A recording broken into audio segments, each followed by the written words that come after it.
ஒரு வழியா இந்த அம்மிக்கல்ல வந்து கொத்தியாச்சுப்பா. அம்மிக்கல் பார்த்தீங்கன்னா, ரொம்ப ஒரு மாரி வழவழன்னு ஆயிடுச்சு. அந்த மாரி இருந்துச்சுன்னா, நமக்கு வந்து எத அரைச்சாலுமே மைய வராது. ரொம்ப வழுக்கிட்டு போற மாரி இருக்கும். அது வந்து நல்லா கொத்துவாங்க. இந்த உளி சுத்தி மாரி வச்சு குட்டியா கொஞ்சம் கொஞ்சமா அப்படியே கொத்திட்டே இருப்பாங்க. அந்த மாரி பண்ணும்போது நமக்கு வந்து அழகா அரைக்கிறதுக்கு ஈஸியா இருக்கும். அதுதான் வந்திருந்தாங்க ஒரு அக்கா. அவங்க அந்த வேலைய பார்த்துட்டு இருந்தாங்க. சைட் பை சைட் பார்த்தீங்கன்னா, இந்த மார்கழி மாசம் அப்படின்னாலே ரொம்ப ஸ்பெஷல் என்னன்னா, இந்த கலர் கோலம் போடுறது தான். ஆனா இப்பல்லாம் வில்லேஜ் சைட்ல ஓரளவுக்கு நெறைய போடுறாங்க. ஆனா எங்க ஊர் சைட்லயுமே ரொம்ப அந்த அளவுக்கு பெருசா யாரும் போடுறதில்ல. இருந்தாலும் நம்ம வாசல்ல சின்ன சின்னதா போடுவோம் அப்படின்னு சொல்லி, நான் அதுக்காக தான் வந்து கோல மாவு வாங்கிட்டு வர சொல்லியிருந்தேன். அவங்க திடீர்னு வந்து வாங்கிட்டு வந்திருந்தாங்க. ஒரு 18 கலர் கிட்ட ஹஸ்பண்ட் வந்து வாங்கிட்டு வந்திருந்தாரு.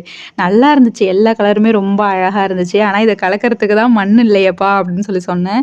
அதுவும் நான் எடுத்துட்டு வந்து தரேன் அப்படின்னு சொல்லி சொன்னாங்க. அத பத்தி தான் பேசிட்டு, அது எல்லா கலரையும் ஒண்ணு ஒண்ணா பார்த்துட்டு, அதுக்கப்புறம் இன்னைக்கு வந்து சிக்கன் வாங்கிட்டு வந்தாங்க. அது வந்து கொஞ்சம் பிரியாணி மாரி பண்ணலாம் அப்படின்னு சொல்லி ஐடியா பண்ணியிருந்தேன். அத பண்றதுக்காக கொஞ்சம் அந்த கொத்தமல்லி, புதினா எல்லாத்தையும் வந்து தனித்தனியா வந்து கிளீன் பண்ணி எடுத்து வச்சுட்டு இருந்தேன்.